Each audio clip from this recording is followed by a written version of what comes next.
Dear students, I hope you are well. Welcome to my YouTube channel ideal English teacher. আজ আমি তোমাদের সঙ্গে চলে এসেছি সেন্টেন্স স্ট্রাকচারের উপর হোম টাস্ক নিয়ে। আজকে আমরা হোম টাস্ক আলোচনা করব, হোম টাস্ক প্র্যাকটিস করব। ইন দ্য প্রিভিয়াস ক্লাসেস আমি তোমাদের স্ট্রাকচার 1, স্ট্রাকচার 2, স্ট্রাকচার 3, স্ট্রাকচার 4 এবং স্ট্রাকচার 5 প্র্যাকটিস করেছিলাম। তোমরা সেগুলো খুব ভালো করে যত্নের সঙ্গে পড়াশোনা করেছো। তাই চলো আজকে আমরা হোম টাস্ক আলোচনা করি। এই হোম টাস্ক তোমাদের ইংলিশে কথা বলতে খুব সাহায্য করবে। কিছু বাংলা বাক্য, যে বাংলা বাক্যকে আমরা ইংলিশে ট্রান্সলেট করব ওই স্ট্রাকচারের সাহায্যে। দেখো, লেট আস স্টার্ট।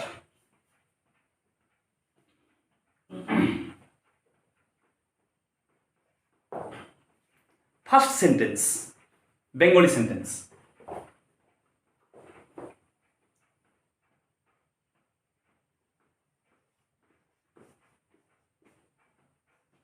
আমি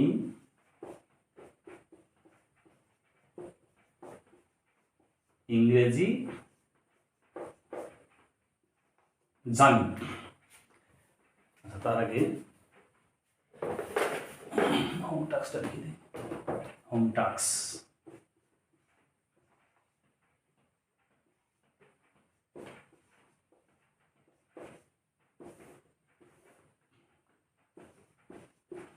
সেন্টেন্স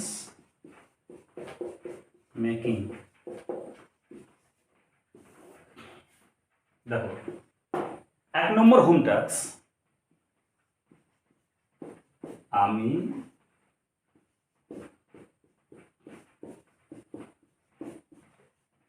ইংরেজি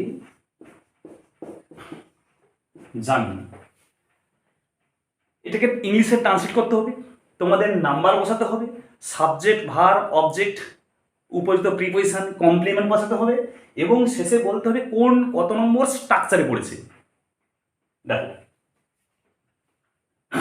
আমি ইংরেজি জানি, তাহলে এই বাক্যের ভার্ব কোনটি, মানে ক্রিয়া কোনটি? জানা, অর্থাৎ জানি, এটা হচ্ছে ভার্ব। তাহলে কে জানে? আমি জানি, তাহলে আমি বাক্যের সাবজেক্ট। আমি প্রথম কি লিখলাম? আমি, আই। আমি ইংলিশ হচ্ছে আই। তারপরে 2 নম্বর কি বসে? ভার্ব বসে। তাহলে 2 নম্বরে আমি ভার্ব লিখবো জানি। জানি এর ইংলিশ হচ্ছে নো। নো মানে জানা, KNOW। তাহলে 2 নম্বরে নো লিখলাম।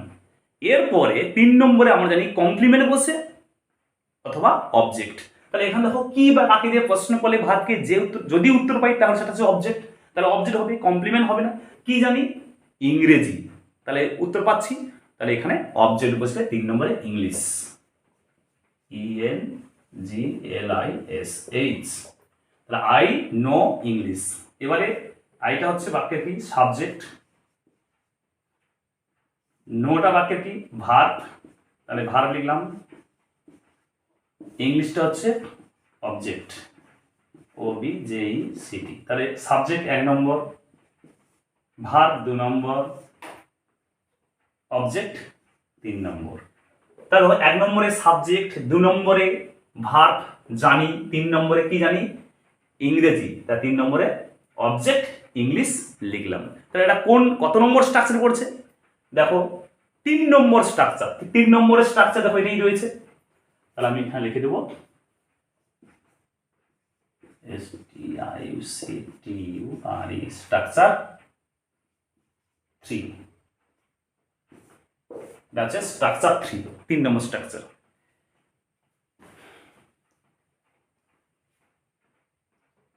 নেক্সট,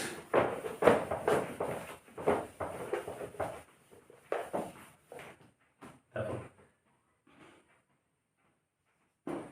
2 নম্বর হোম টাস্ক,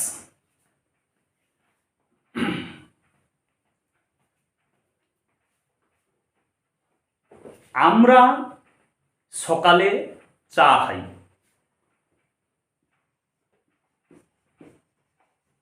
আমরা সকালে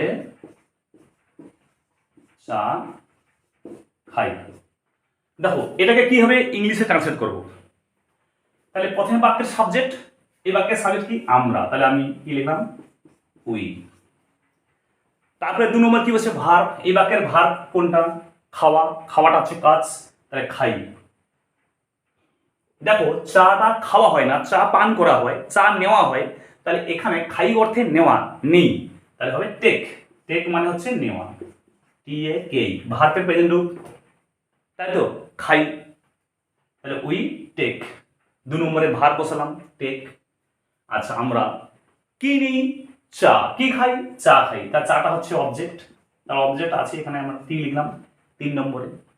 এরপর দেখো সকালে, কখন খাই, সকালে, তাহলে এই সকালে হচ্ছে কমপ্লিমেন্ট। তো কমপ্লিমেন্ট বসানোর আগে আমরা প্রত্যেকে জানি যে একটা অ্যাপ্রোপ্রিয়েট প্রিপজিশন বসবে, তারপরে কমপ্লিমেন্ট। এখানে সকালে, সকাল আগে প্রিপজিশন ইনটা হচ্ছে প্রিপজিশন, দি মর্নিং হচ্ছে কমপ্লিমেন্ট।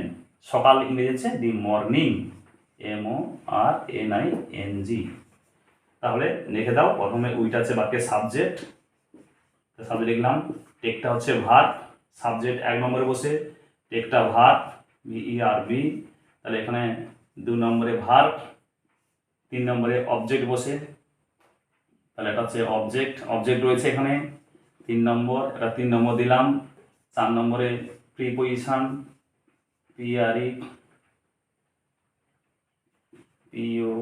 POSITION, এটা 4 নম্বর প্রিপজিশন দিলাম। 5 নম্বরে কমপ্লিমেন্ট COMPADMENT, এটা 5 নম্বর। ক্লিয়ার? তাহলে এটা কত নম্বর গঠন? 1 নম্বরে সাবজেক্ট, 2 নম্বরে ভার্ব, 3 নম্বরে অবজেক্ট, 4 নম্বরে উপযুক্ত প্রিপজিশন, 5 নম্বরে কমপ্লিমেন্ট, অর্থাৎ এটা হচ্ছে 5 নম্বর গঠন স্ট্রাকচার, 4 নম্বর স্ট্রাকচার। এটা হচ্ছে স্ট্রাকচার, STRUCTURE, স্ট্রাকচার 4। ঠিক আছে, দেখো স্ট্রাকচার 4-এ তোমরা দেখে নাও, প্রথমে সাবজেক্ট আছে 1 নম্বরে, 2 নম্বরে ভার্ব, 3 নম্বরে অবজেক্ট যদি থাকে, 4 নম্বরে প্রিপজিশন, 5 নম্বরে কমপ্লিমেন্ট। তাহলে এই বাংলা থেকে আমরা কত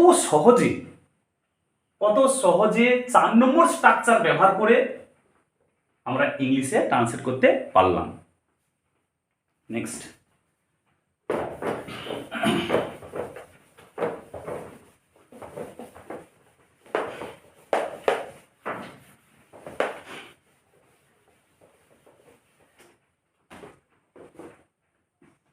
তিন নম্বর দেখো, চাঁদ উঠেছিল। তো 3 নম্বর একটা এক্সাম্পল আমি লিখলাম, চাঁদ উঠেছিল, একে ইংলিশে ট্রান্সলেট করবো দেখো, এবং কোন স্ট্রাকচারে বলেছি। তাহলে কে উঠেছিল, চাঁদ, তাহলে প্রথমে বাক্যের সাবজেক্ট, সাবজেক্ট হচ্ছে চাঁদ, ইংরেজি দি মুন, MOON, চাঁদ ইংরেজি মুন, কিন্তু আগে দি দেওয়া হলো কেন, পৃথিবীতে একটি মাত্র রয়েছে, নির্দিষ্ট একটি, তাই এখানে একটা কি বসবে, আর্টিকেল এখানে বসবে দি মুন। এবার দেখো ভার কোনটি, 2 নম্বরে ভার বসে, উঠেছিল, চাঁদ ওঠে, ওঠা ইংরেজি কি, রাইজ, এটা উঠেছিল, তাহলে পাস্ট অতীত রয়েছে, তাই রাইজের পাস্ট হচ্ছে রোজ, ROSE, এটা হচ্ছে বাক্যের সাবজেক্ট, রোজ হচ্ছে ভার্ব। দেখো সবচেয়ে ছোট বাক্য, 1 নম্বর সাবজেক্ট, 2 নম্বর ভার্ব, এটা কত নম্বর স্ট্রাকচার,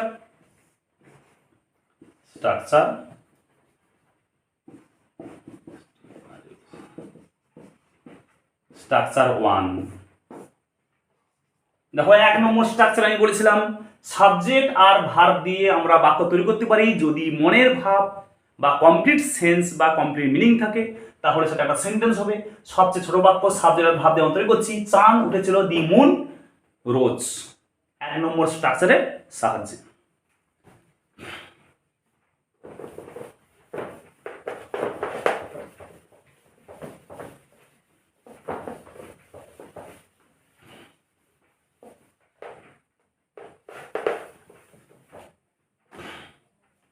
এরপরে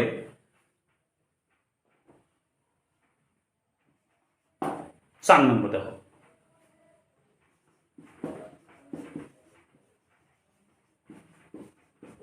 রহিম বাবু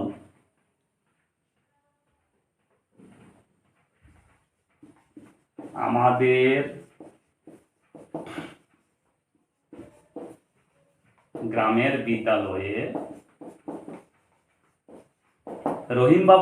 গ্রামের বিদ্যালয়ে যত্নের সঙ্গে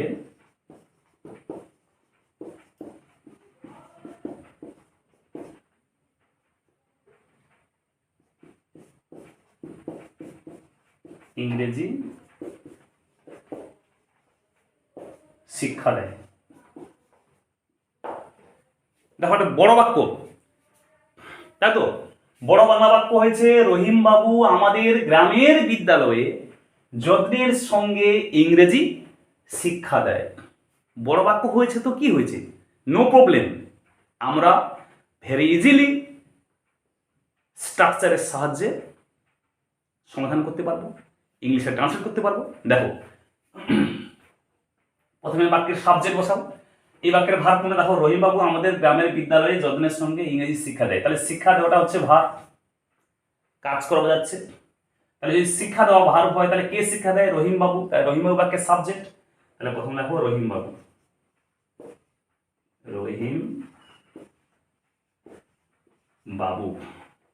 ঠিক আছে, রহিম বাবু। আচ্ছা, এবারে 2 নম্বরে কি বসে, ভার্ব বসে। তাই 2 নম্বরে ভার্ব লিখবো শিক্ষা দেওয়া। শিক্ষা দেওয়া মানে কি, টিচ, TEACH, টিচ, টিচ মানে শিক্ষা দেওয়া। এবার দেখে নাও সাবজেক্টটা এখানে যেহেতু থার্ড পারসন এবং সিঙ্গুলার অর্থাৎ একজন বোঝাচ্ছে, তাই ভার্বের শেষে s/s যোগ হয় বা হবে। এটা আমরা যখন টেন্স শিখবো তখন আমি বলে দেবো। ভার্বের শুধু 2 নম্বরটা চেঞ্জ হলে আমাদের টেন্স হয়ে যাবে, টিচেস হবে। তাহলে কি হবে, টিচেস, যোগ হবে, টিচেস, TEACHES। তাহলে ভার্ব হয়ে গেল। এরপর কি বসবে, অবজেক্ট আছে না, দেখে নাও, কি শিক্ষা দেয়, ইংরেজি। এখান থেকে বের করতে হবে, রহিমবাবু আমাদের গ্রামের বিদ্যালয়ে যত্নের সঙ্গে ইংরেজি শিক্ষা দেয়। তাহলে কি শিক্ষা দেয়, কি বা কাকে দিয়ে প্রশ্ন করলে আমরা অবজেক্ট পাবো, ইংরেজি। তাহলে ইংরেজি 3 নম্বরে বসালাম, ENGLISH, ঠিক আছে। তারপরে 4 নম্বরে কি বসবে, উপযুক্ত প্রিপোজিশন আর কমপ্লিমেন্ট। দেখো যত্নের সঙ্গে গ্রামের বিদ্যালয়, আগে আমাদের গ্রামের বিদ্যালয় লিখবো না, আগে যত্নের সঙ্গে আমাদের বিদ্যালয়ে শিক্ষা দেয়। তার যত্নের সঙ্গে, সঙ্গে উপযুক্ত প্রিপোজিশন কি হবে, উইথ। তার সঙ্গে কমপ্লিমেন্ট কি আছে, যত্ন। যত্ন ইংরেজি কি, যত্ন এর ইংলিশ হচ্ছে কেয়ার। তাহলে আমি কমপ্লিমেন্ট লিখলাম কেয়ার, CARE। দেখো আরো আছে আমাদের গ্রামের বিদ্যালয়ে, তাহলে এটাকে কিভাবে লিখবো আমরা, আমাদের গ্রামের বিদ্যালয়ে।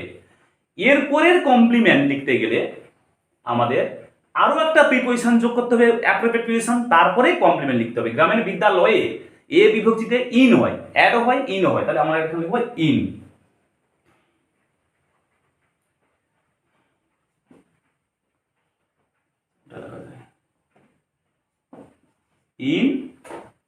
এবার কমপ্লিমেন্ট কোনটা, আমাদের গ্রামের বিদ্যালয়। তাহলে আওয়ার, আমাদের যে our village school, our VILLAGE village school.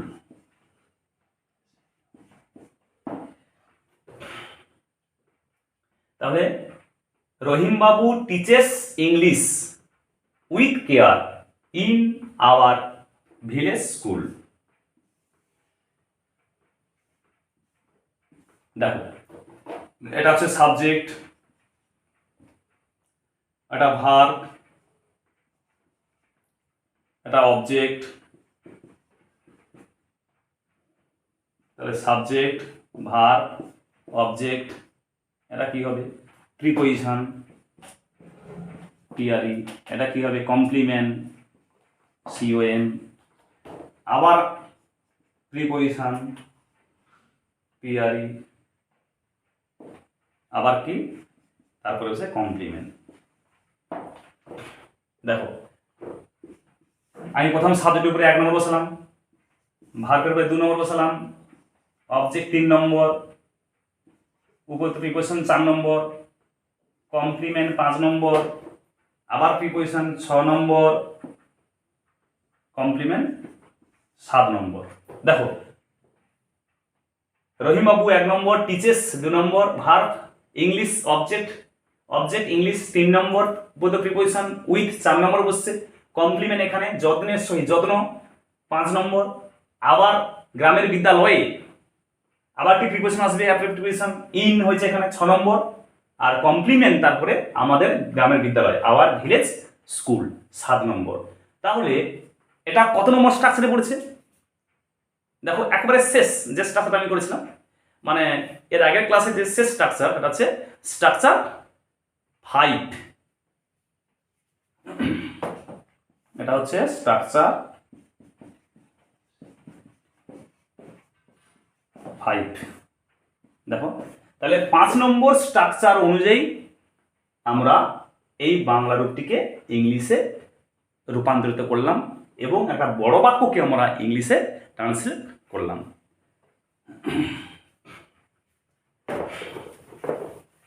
Next,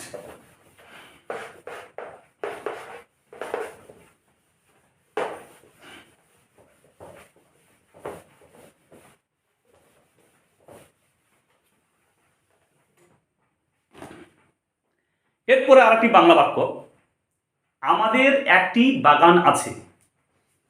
দেখো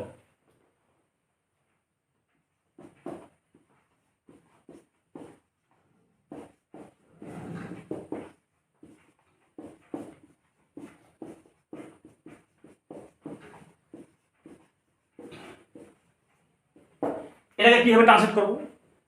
দেখো এই বাক্যের সাবজেক্ট কোনটা? আমাদের, আমাদের আছে। তাহলে ভার্ব কোনটি? আছে। কাজ করা যাচ্ছে, এটা কাজ করা, হ্যাভ ভার্ব এটা, ঠিক আছে, আমি পরে আলোচনা করব। হ্যাভ ভার্ব আছে অর্থাৎ কর্তার অধীনে কোনো কিছু থাকা বা আছে অর্থে হ্যাভ ভার্ব ব্যবহার করা হয়, ঠিক আছে। তাহলে প্রথমে আমরা লিখবো আমাদের। তাহলে এখানে দেখো কর্তা দিয়েছে শুধু আমাদের, কর্তার শেষে র এর উচ্চারণ আসে, অর্থাৎ হ্যাভ ভার্ব হলে কর্তার শেষে বাংলায় র এর উচ্চারণ আসে, কিন্তু এটাকে আমাদের সাবজেক্টে রূপান্তর করতে হবে। আমাদের ইংরেজি কি? আমাদের ইংরেজি হচ্ছে আওয়ার। তাহলে আওয়ার এর সাবজেক্ট কি? উই। আওয়ার লিখলে কিন্তু হবে না, আমাদের এর সাবজেক্ট হচ্ছে উই, পজেসিভ অর্থে এখানে আমাদের এসেছে বাংলা, তাহলে উই। এবার 2 নম্বর কি বসবে? ভার্ব আছে, আছে মানে কি? Have, we have. এবারে আমাদের আছে কি আছে? দেখো একটি বাগান, একটি বাগান। তাহলে এখানে আমরা বসে দেবো 3 নম্বরে এ, একটি বাগান, বাগানে দিয়েছে garden, GARDEN, full stop. We have a garden, ঠিক আছে। দেখো তাহলে প্রথমে একটা সাবজেক্ট 1 নম্বর, 2 নম্বরে ভার্ব, ঠিক আছে। দেখো এই হ্যাভ ভার্বের পর 3 নম্বরে এ গার্ডেন, হ্যাভ ভার্বের পর আমি এর আগে আলোচনা করেছি বি ভার্ব, হ্যাভ ভার্ব এবং ইন্ট্রানজিটিভ ভার্ব, এগুলো হচ্ছে ইন্ট্রানজিটিভ ভার্ব। ইন্ট্রানজিটিভ ভার্ব হলে তারপরে কিন্তু অবজেক্ট বসে না, কি বসে? সরাসরি কমপ্লিমেন্ট বসে। তাহলে এখানে এ গার্ডেনটা হচ্ছে কমপ্লিমেন্ট।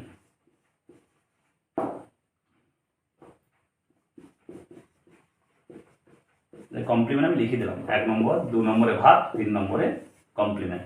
তাহলে 1 নম্বরে সাবজেক্ট, 2 নম্বরে ভার্ব, 3 নম্বরে complement. We have a garden, আমাদের একটা বাগান আছে। তাহলে এটা কত নম্বর স্ট্রাকচারে পড়েছে? দেখো আমরা প্র্যাকটিস করেছি, এটা হচ্ছে স্ট্রাকচার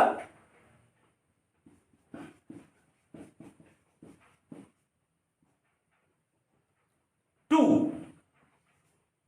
অর্থাৎ 2 নম্বর স্ট্রাকচারে আমাদের রয়েছে সাবজেক্ট, ভার্ব প্লাস কমপ্লিমেন্ট। তা দেখো কত সহজে আমরা বিভিন্ন ধরনের বাংলা বাক্যগুলিকে ইংলিশে ট্রান্সলেট করতে পেরেছি।